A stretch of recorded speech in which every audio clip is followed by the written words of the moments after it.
Chers auditeurs de Radio Espérance, bonsoir à tous. Je voudrais vous parler d'une mission, une paroisse universitaire au cœur de l'Université de Lomé. Mais pour en comprendre le sens, il est important de présenter brièvement la Congrégation Saint-Jean et notre présence à Lomé. La Congrégation Saint-Jean est un institut religieux apostolique fondé en 1975, le jour de la promulgation de l'exhortation apostolique Evangelii Nuntiandi de Paul VI.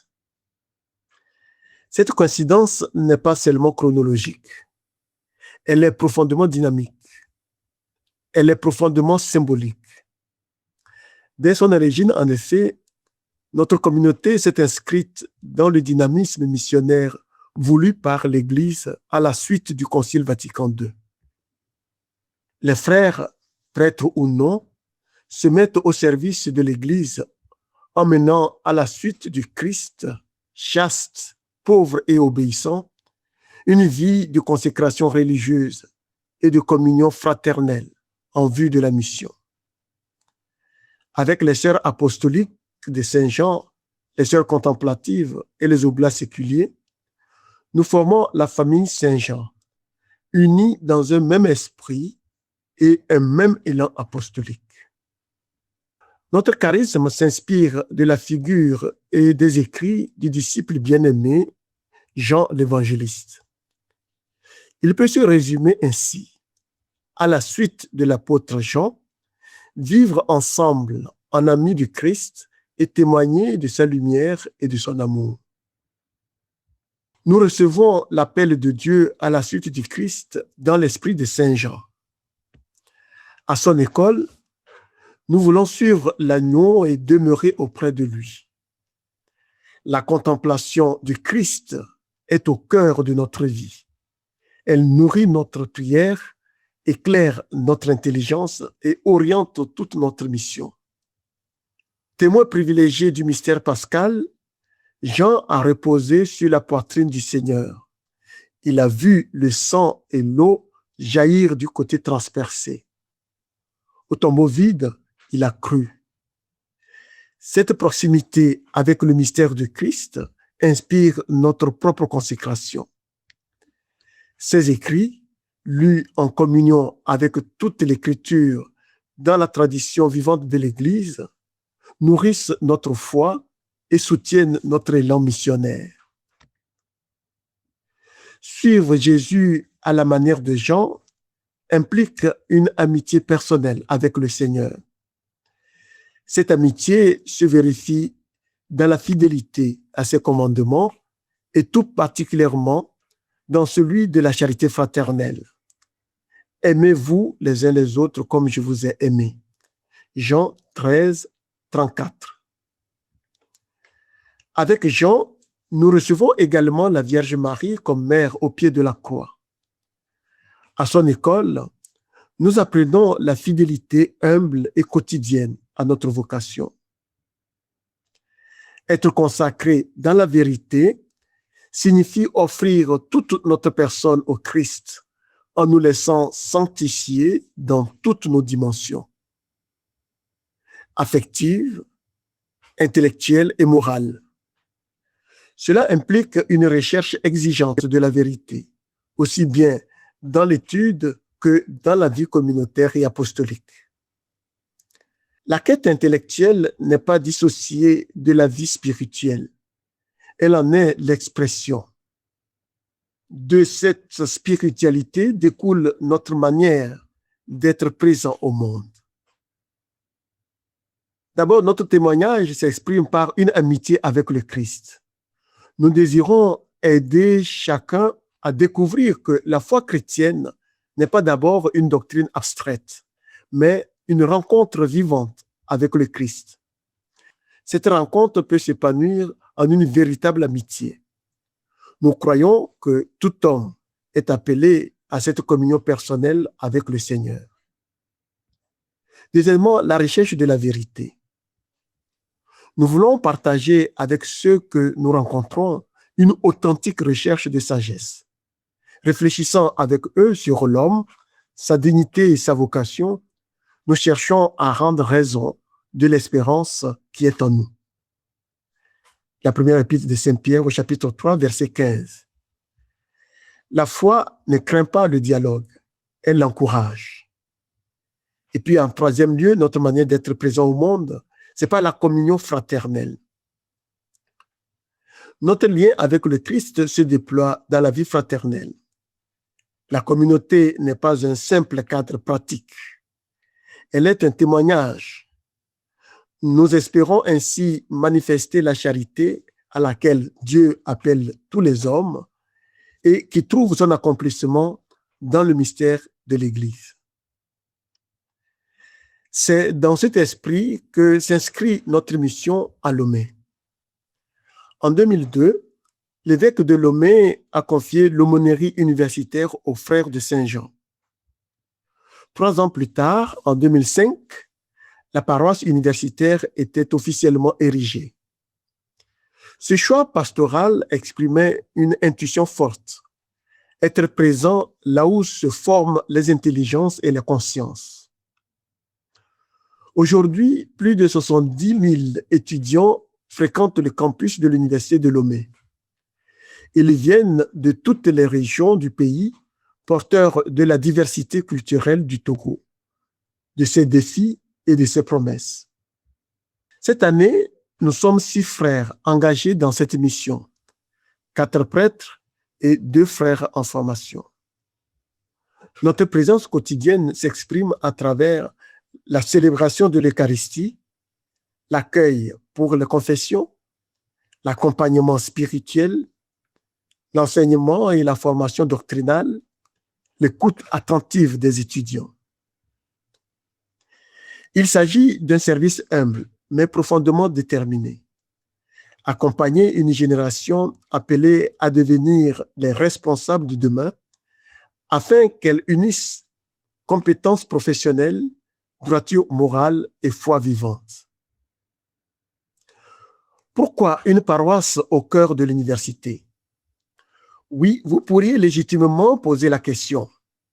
Pourquoi mobiliser autant d'énergie pastorale dans un campus universitaire en Afrique de l'Ouest, alors que tant de paroisses rurales manquent cruellement de moyens, que tant de besoins sociaux pressent l'Église d'agir ailleurs?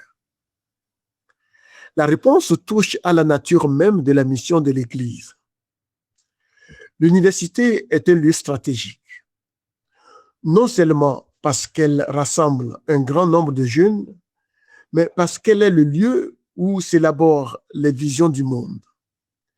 C'est là que se construisent des grilles d'analyse, que se forment des raisonnements, que s'intériorisent les critères éthiques. Autrement dit, c'est là que se construisent les grilles d'analyse, que se forment des raisonnements, que s'intériorisent des critères éthiques. Autrement dit, c'est un laboratoire culturel.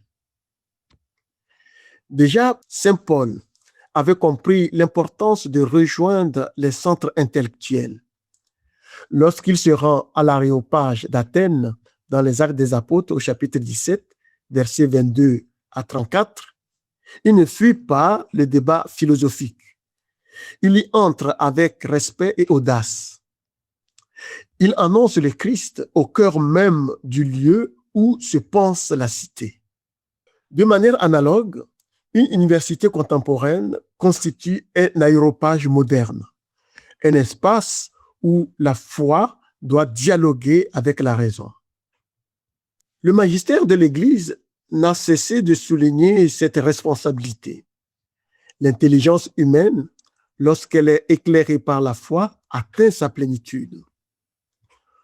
Former des ingénieurs compétents, des juristes habiles, des médecins performants est nécessaire, mais former des consciences droites capables de discerner le bien commun est indispensable. Une société peut survivre à des limites techniques. Elle ne survit pas à la corruption morale. L'université est aussi un moment de transition existentielle. Beaucoup d'étudiants quittent leur famille pour la première fois. Ils découvrent une liberté nouvelle, liberté intellectuelle, affective, sociale. Mais cette liberté peut devenir fragile si elle n'est pas accompagnée. Les repères se déplacent, les convictions sont questionnées, les influences culturelles mondialisées exercent une pression constante. Dans ce contexte, la paroisse universitaire devient un lieu d'enracinement spirituel, un espace de discernement vocationnel, une famille ecclésiale où l'on apprend à prier, à réfléchir et à servir. Elle rappelle que la réussite académique ne suffit pas à fonder une vie heureuse.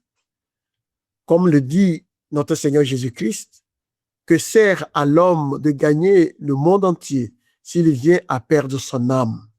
Marc chapitre 8, verset 36. Il y a donc une urgence silencieuse. Accompagner cette génération dans l'unité intérieure. Aider des jeunes à ne pas dissocier foi et intelligence, engagement professionnel et exigence morale, ambition légitime et service du bien commun. Une paroisse universitaire n'est pas un simple lieu de célébration liturgique. Elle est un espace de maturation humaine et spirituelle. Elle offre donc une liturgie, source et sommet de la vie chrétienne. Elle offre la formation doctrinale pour une foi éclairée. Elle offre aussi un moment d'accompagnement personnel pour un discernement ajusté. Elle permet aussi un engagement caritatif pour traduire la foi en actes. Investir pastoralement dans un campus universitaire n'est donc pas un luxe. C'est un choix missionnaire lucide, car c'est là que se préparent ceux qui, demain, auront des responsabilités déterminantes pour le pays. Servir l'université, c'est servir l'avenir. Être présent au cœur de l'université, c'est croire que l'Évangile a quelque chose à dire au monde du savoir. C'est affirmer que la lumière du Christ n'est pas réservée aux périphéries sociales seulement, mais qu'elle doit aussi illuminer les centres de décision, de recherche et de l'influence. Voilà pourquoi une paroisse au cœur de l'université n'est pas un privilège, elle est une nécessité apostolique. Pour éclairer cette mission, je vous propose un itinéraire en 6 points, comme une progression intérieure. D'abord, considérez l'université comme un lieu où se façonne le visage d'un pays. Ensuite, discernez les défis et les promesses d'une jeunesse en mutation. Puis, approfondir l'unité entre foi et raison selon la grande tradition de l'Église. Nous verrons ensuite que cette œuvre dépasse les frontières et engage la communion universelle. Nous comprendrons qu'il s'agit de former non seulement des compétences, mais des consciences. Et nous conclurons en montrant que tout cela relève d'un choix profondément théologal, l'espérance. Commençons donc avec le premier point, l'université, un lieu où se prépare l'avenir. À Lomé comme ailleurs, l'université rassemble une génération appelée à devenir la colonne vertébrale du pays. Elle concentre l'énergie intellectuelle, les aspirations sociales et les espérances d'ascension professionnelle d'une jeunesse nombreuse et dynamique. Ces étudiants seront demain magistrats appelés à rendre la justice, médecins chargés de protéger la vie, enseignants responsables de la transmission du savoir. Ils seront économistes influençant les orientations financières, responsables administratifs structurant l'action publique. Ils seront entrepreneurs, créateurs de richesses et d'emplois. Ils seront chercheurs pour façonner l'innovation, décideurs publics déterminant les politiques nationales. Autrement dit, Ce qui se vit spirituellement à l'université aujourd'hui façonnera le visage du Togo de demain. Les décisions économiques, juridiques ou politiques de demain prendront racine dans la conviction intérieure d'aujourd'hui. Une conscience formée à la vérité et au sens du bien commun n'exercera pas l'autorité de la même manière qu'une conscience laissée sans repère. L'université est précisément le lieu institutionnel de cette quête. Si la recherche scientifique s'y déploie avec rigueur, la recherche du sens ultime ne peut en être exclue sans appauvrir l'intelligence elle-même. Saint Thomas d'Aquin, le grand Saint Thomas d'Aquin, rappelle que la vérité est l'adéquation de l'intelligence au réel. Mais le réel ne se limite pas à ce qui est mesurable. Il inclut la dimension morale et spirituelle de l'exercice. Mais le réel ne se limite pas à ce qui est mesurable. Il inclut la dimension morale et spirituelle de l'existence. Former des intelligences brillantes sans les ouvrir à la question du sens et de la finalité serait une réduction anthropologique. L'université de Lomé est un aéropage contemporain, nous l'avons déjà dit. Les amphithéâtres sont des lieux où se forment des paradigmes. Les bibliothèques sont des lieux où se construisent des synthèses. Les débats d'étudiants sont des lieux où s'élaborent des engagements futurs. Être présent au cœur de ces lieux, ce n'est pas rechercher un confort pastoral, ni se concentrer sur une élite sociale. C'est poser un acte missionnaire lucide.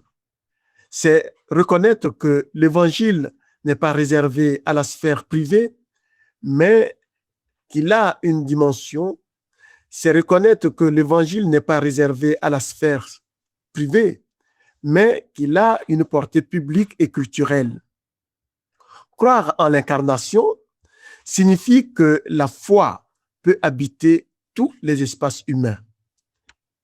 L'Évangile a sa place dans les amphithéâtres où s'exerce la raison critique, dans les laboratoires où se développe la recherche scientifique, dans les bibliothèques où se transmet l'héritage intellectuel, dans les débats académiques où on se confronte les idées. Il ne s'agit pas d'imposer, mais d'éclairer. Non pas de substituer la théologie aux sciences, mais d'offrir un horizon de sens. Comme le rappelle le catéchisme de l'Église catholique, bien que la foi soit au-dessus de la raison, il ne peut jamais y avoir de véritables désaccords entre elles. Si l'université forme des compétences, la paroisse universitaire veille à former des consciences. Si l'université développe l'expertise technique, l'Église rappelle la finalité éthique. Si l'université prépare à exercer un pouvoir, la foi apprend à le vivre comme un service. Ainsi, investir l'université, c'est investir l'avenir, car l'avenir d'un pays ne dépend pas seulement de ses infrastructures ou de ses ressources naturelles, mais de la qualité morale et spirituelle de ceux qui le dirigent. Servir l'université aujourd'hui, c'est semer pour la société de demain. Que Dieu vous bénisse et vous garde. Au revoir.